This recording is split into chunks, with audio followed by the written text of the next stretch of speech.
Minutos antes del trágico accidente, me encontraba con mis amigos y con todos, hablando, riéndonos, con la música, obviamente, y todo el mundo estaba muy feliz, todo el mundo estaba pues disfrutando del regreso hacia Medellín, de que todo en nuestro paseo fue bastante bien.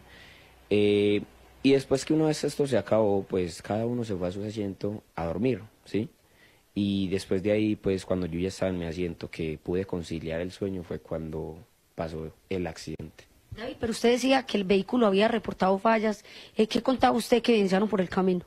Sí, el vehículo presentaba fallas desde antes de partir hacia Medellín. Desde el hotel se reportaron fallas de batería, del aire y del motor. La batería la sacaron, la batería del vehículo la sacaron, yo alcancé a ver, y la recargaron junto con otro vehículo, con otro bus también. Pero una vez se resuelto todo esto, nos dieron luz verde de subir al vehículo y partir hacia la ciudad de Medellín. Pero en el transcurso de este sentí que no arreglaron tampoco el aire, o sea que algo andaba mal también. No sentía el aire estaba totalmente apagado, o sea, no servía. La afectación en el aire acondicionado era que funcionaba mínimamente a comparación de cuando veníamos hacia Tolú. No enfría absolutamente nada, el bus dentro estaba completamente caliente, el aire estaba muy pesado, no se podía llegar inclusive a respirar bien, al menos en lo personal que yo había. Algo que cabe mencionar es que en el bus, frente a este problema del aire, el conductor mantuvo la puerta abierta durante todo el camino que estuvimos ahí, ¿sí? Entonces mantuvo la puerta abierta para que entrara el aire. Las rendijas de arriba, de las escapes de arriba en el techo también estaban abiertas para que pudiera entrar el aire, pero la puerta del conductor estaba abierta. La puerta por donde entran todo el mundo, los pasajeros, estaba abierta en el transcurso del viaje. Bueno, David, ¿cómo se dan cuenta de que ya ocurre como tal el accidente? ¿Cómo fueron esos instantes? En el instante en el que yo me di cuenta de que nos estamos accidentando, me despierto frente a un sonido y un temblor muy aterrador, porque yo empiezo a sentir el temblor en el bus muy grande y empiezo a escuchar algo súper fuerte, y en el momento en el que yo ya abro los ojos, miro simplemente como todo se empieza a levitar, y en ese momento caigo en cuenta de que estamos cayendo a algún vacío. Estaba ubicado en la parte de la mitad del bus, al lado de la ventana, ¿sí? Mitad tirando un poquito hacia adelante, en los asientos hacia la derecha, referente pues a la cabeza del bus. Es decir, cuando entré al bus estaba ubicado a la parte izquierda, mejor dicho, de los asientos, a la fila izquierda, al lado de la ventana.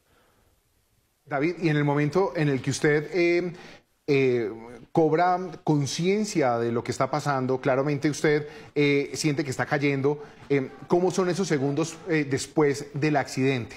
Cuando ya todo se detuvo, cuando después de la caída que ustedes dicen que estaban levitando, ¿qué pasó en ese momento, en esos segundos al instante después del accidente?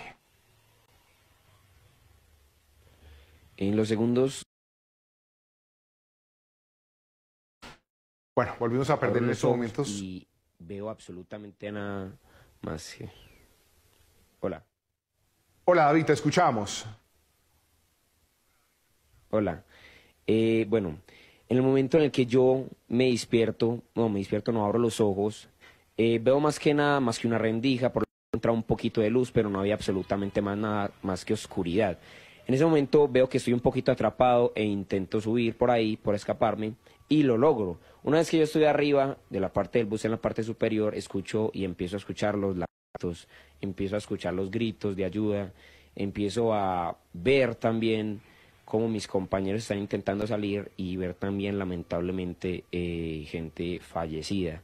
En ese momento me doy cuenta de que yo estoy bien, de que estoy completamente bien para poder moverme, de que me puedo caminar, que puedo ayudar. Y ahí es cuando yo empiezo mi jornada de ayuda, de poder colaborar a todos mis compañeros que estaban intentando salir del accidente. Subiendo el acantilado sí me demoré bastante tiempo, diría que no una hora o no sé, porque pues obviamente estaba muy distorsionado de la mente en el momento.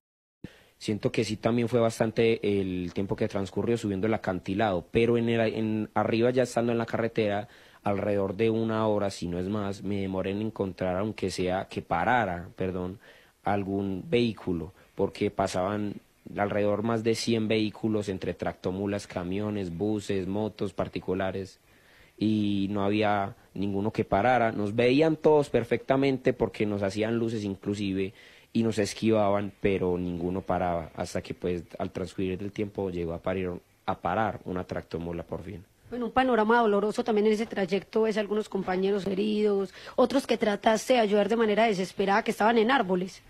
Sí, en el transcurso en el que yo veo que estoy bien, mi primera reacción es ayudar a los demás. Al transcurso, la primera persona que yo ayudo es Ana Isabel, quien estaba debajo del bus y era mi acompañante del Voy a puesto. preguntar. Una vez que yo noto que ella estaba bajo del bus y que estaba gritando mi apellido, la ayudo y logro sacar debajo del bus y la logro posicionar en una, como por así decirlo, lugar mucho más cómodo. También escucho los gritos de una amiga mía también, que se llama Sara Escobar, que también estaba debajo del bus, quien voy a socorrerla, pero estaba con un pie, pues, lamentablemente muy crítico. Y en ese momento, pues yo, al ver esa situación, la acomodo al menos en un lugar que no fuera tan peligroso, puesto que arriba habían rocas que podían acabar encima de ella, entonces la hago a un lado y la dejo ahí que reposara un momentico. Una vez que tomo esto, voy subiendo, y en el transcurso que voy subiendo encuentro a la tercera persona, quien estaba atrapada debajo de unos árboles, quien era Mateo. Mateo estaba atrapado bajo unos árboles que también tenían agua, había como un charco ahí de agua. Pues no lo pudiste ayudar, ¿cierto?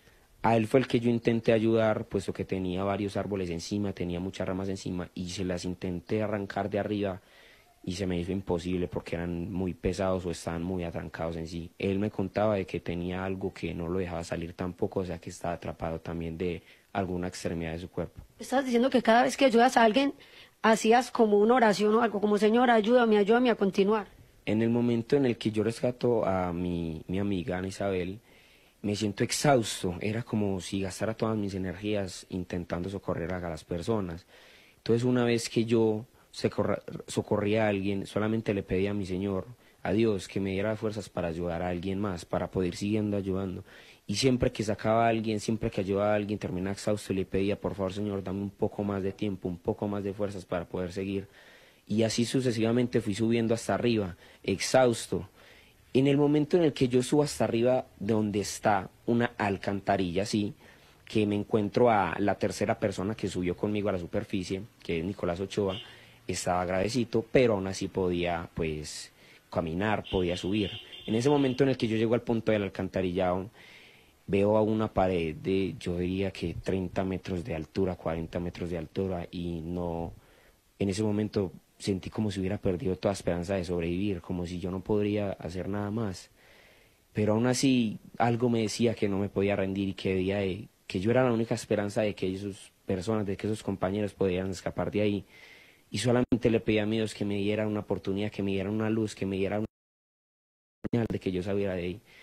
Y tomé la decisión de ir pegado hacia la pared por un acantilado que estaba, el cual se cayó del bus, por el lugar que se cayó del bus, intenté subir por ese lado. Detrás mío era Forero, que era un compañero mío, y de últimas iba Nicolás Ochoa. Éramos tres los que estaban intentando subir, nos ayudamos mutuamente hasta llegar a la superficie. Una vez en la superficie, solamente me quedo por agradecerle a mi Señor por haberme cumplido un milagro de darme las fuerzas para poder llegar hasta allí. En el momento en el que yo me doy cuenta que estamos en esa situación, hay algo que me impacta demasiado y es ver a la primera víctima fatal, quien no pude reconocer. En ese momento sentí que tenía que actuar inmediatamente, que no había tiempo de lamentarse en el momento, que no había tiempo para perder, sino que debía de actuar en el momento, empezar a ayudar y a minimizar la mayor cantidad de posibles víctimas fatales que había en el momento. Saco fuerzas de el verme a mí completamente bien, el verme a mí que Dios me brindó la ayuda, de que yo estoy bien, de que Él quizás fue el que me brindó la oportunidad de ayudar a todos mis compañeros. Saqué las fuerzas de, no encuentro una explicación lógica de dónde, más que las fuerzas que me dio el Señor para poder socorrer a todos mis compañeros, ayudarlos a todos y actuar de una forma inmediata.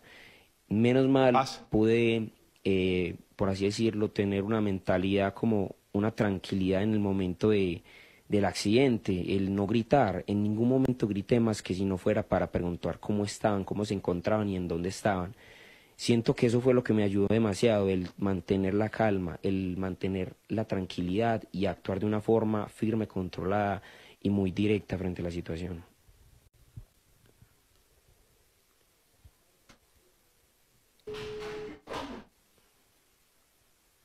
Por supuesto, Pablo, vamos a tener más ampliación de esta información hacia las 7 de la noche. El último mensaje, estaban felices en esa excursión. ¿Cómo vas a recordar a tus compañeros? ¿Cómo los recuerdas? Desde aquí, como persona, como estudiante de Ahirro Vallejo, lo voy a recordar como una de las mejores etapas de mi vida. A todos mis compañeros, los voy a querer para siempre en mi corazón y sean donde sea que estén, tengan en siempre y recuerden para siempre que Dios sabe lo que hace, Dios sabe lo que hace y todo tiene una razón, algún motivo.